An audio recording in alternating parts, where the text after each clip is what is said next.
Hello, thank you for attending today's presentation about financial aid and scholarships at San Diego State University. To start, if you're planning to begin your studies at SDSU this fall, we encourage you to fill out the FAFSA or DREAM Act application. Both applications were released on October 1st and have to be filed every year in which you apply for aid. The FAFSA is completed by US citizens or eligible non-citizens. The California DREAM Act application is filled out by undocumented, non-resident students who qualify for AB 540. It's not too late to apply for aid for the 22-23 academic year.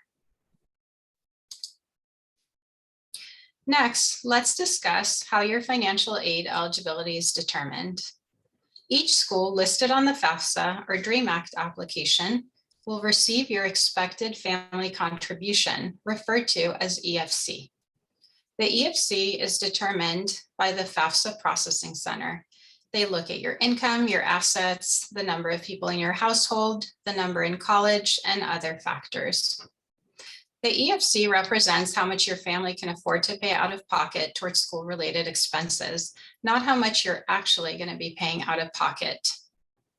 Each school will determine your eligibility based on your EFC, cost of attendance, types of financial aid awards, and overall funding available to the university. Essentially, what we calculate is the cost of attendance at SDSU minus your EFC, and that equals your financial need. Now we will cover the cost of attendance at San Diego State University for the 22-23 academic year. The cost of attendance includes the basic tuition and fees, as well as estimates for books and supplies, housing and food, transportation, and miscellaneous costs. Basic tuition and fees and housing, if living on campus, are directly paid to the university, whereas books and supplies, transportation, and miscellaneous costs are indirect costs that we want you to consider when looking at the total cost to attend SDSU. This next table is the cost of attendance for students who are not California residents. It's identical to the previous table, except it includes the out-of-state tuition of $396 per unit, based on the student taking 15 units per semester. It's important that prospective students are well aware of the cost of attendance and that they have a plan as far as resources they will use to afford expenses correlated with the cost of education. Please make sure you can afford attending SDSU prior to submitting the non-refundable $400 intent to enroll deposit.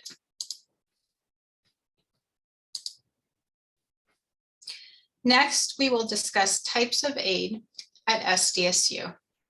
We will start with gift aid, money you do not have to pay back. SDSU offers gift aid from the government and from the state of California. Government aid includes the Pell Grant and the Supplemental Educational Opportunity Grant. The state of California offers the Cal Grant, State University Grant, the Educational Opportunity Program Grant, and the Middle Class Scholarship. The state grants are only offered to California residents. Please note that the Cal Grant, State University Grant, and the Middle Class Scholarship are all tuition-paying sources, so students cannot be awarded more than one of these grants during a given academic year.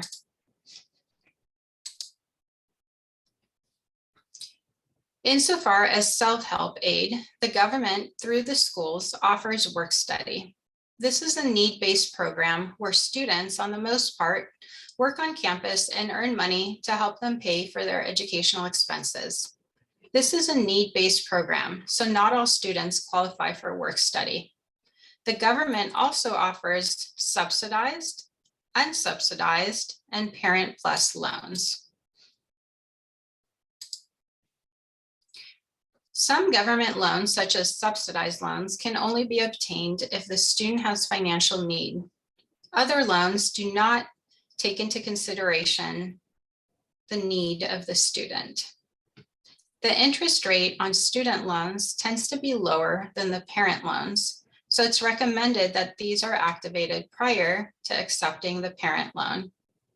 Repayment of student loans typically starts 6 months after graduation, whereas Parent Plus loan repayment starts in the same academic year the money was borrowed, unless the parent requests an alternative start date. Please note that loan rates reset every July 1st. This is why loan activation for the 22-23 academic year cannot be done until July.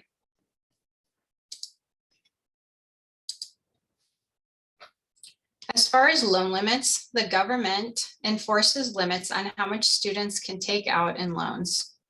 A freshman can take out $5,500, a sophomore $6,500, and a junior or senior can take out $7,500 per academic year.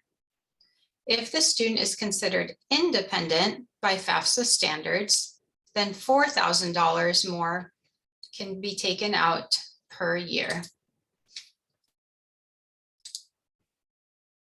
Next, I want to share information about Aztec scholarships. We offer over 700 scholarship opportunities to support our students' educational goals. Via the Aztec Scholarships portal, students fill out only one application to qualify for these funds. As a new student, you will need to accept your admission offer to the university by completing your intent to enroll via your web portal. You will then need to create your SDSU ID. The scholarship cycle normally begins mid-spring and closes in August. You will not find out if you've been awarded a scholarship via Aztec Scholarships until after the intent to enroll deadline. So please don't base your admission decision relying on scholarships to pay for your expenses. Make sure you can afford SDSU with or without the scholarships.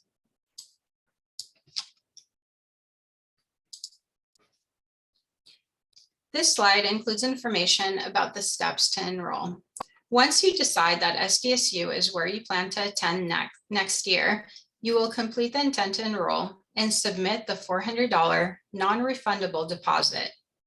You will then receive an email with instructions on how to activate your SDSU ID.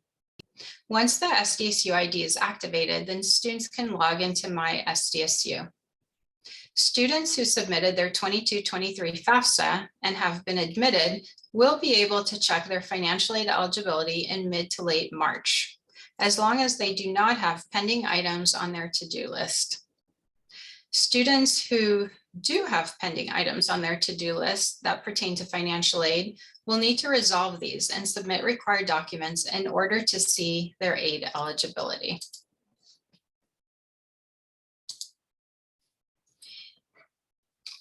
If you have to-do items and you don't want to submit those because you're not sure yet whether you want to attend SDSU, then you might want to go to our website and look up SDSU Net Price Calculator. You can find this page on our website by doing a Google search for SDSU Net Price Calculator. You will get to this page on our website that will help you estimate your aid eligibility. There's also a tool via the Federal Student Aid website that can assist you in estimating your financial aid eligibility. We provide a link to this page on our website. Note that using these tools is not a substitute for filling out the FAFSA or the California DREAM Act application, nor does it reflect your official award. This is just a tool to help you estimate your financial aid eligibility at SDSU. In regards to My SDSU, this is the portal that gives you access to your financial aid information, tasks to complete, and much more. As of fall 2022, SDSU is transitioning from some of our current platforms to My SDSU, which is a singular portal that gives you access to a variety of information. Via My SDSU, you will see your financial aid eligibility once it's posted, and you will be able to see your to-do list and upload required documents. On this slide, you will see an example of items you might see on your to-do list. If selected for verification, we may ask you to upload your W-2, your tax return transcript, and other necessary documents. Again, as a reminder, you will not see your eligibility until you submit necessary documents and a counselor reviews these documents. At SDSU, there's approximately 35,000 students, and over 60% of them receive some form of financial aid. So processing time may reach up to 6 weeks. So plan accordingly and submit documents right away. Once students click on a specific task, so in this case, we clicked on the W-2 forms that were required, the student will see the aid year, the status, and the due date. They will also see a description of what we need them to do. Do not wait until the due date to submit necessary documents, because in many cases, we cannot award you financial aid without these required documents.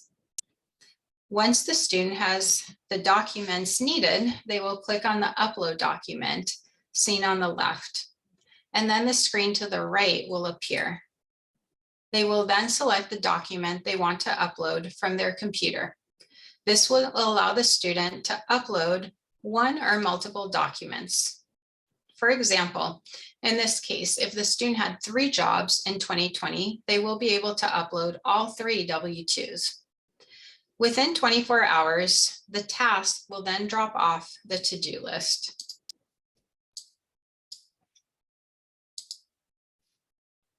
To conclude, file the FAFSA or DREAM Act application if you have not done so already. Review the cost of attendance to make sure SDSU is the right fit for you financially. Apply for scholarships in mid to late April. Check your My SDSU portal for your financial aid eligibility and anything that you have to do on your to-do list. As far as the Student Financial Center, this is your one-stop shop for inquiries related to financial aid, scholarships, and student accounts and billing. If you have any questions, please connect to the Student Financial Center via our website, sacd.sdsu.edu/SFC. If you prefer to access the front desk by phone, dial 669-900-6833. And when prompted, enter the meeting ID, 872-9357-5613. Staff is available to answer questions Monday through Friday from 9 a.m. to 5 p.m. Thank you so much for attending. Have a great day.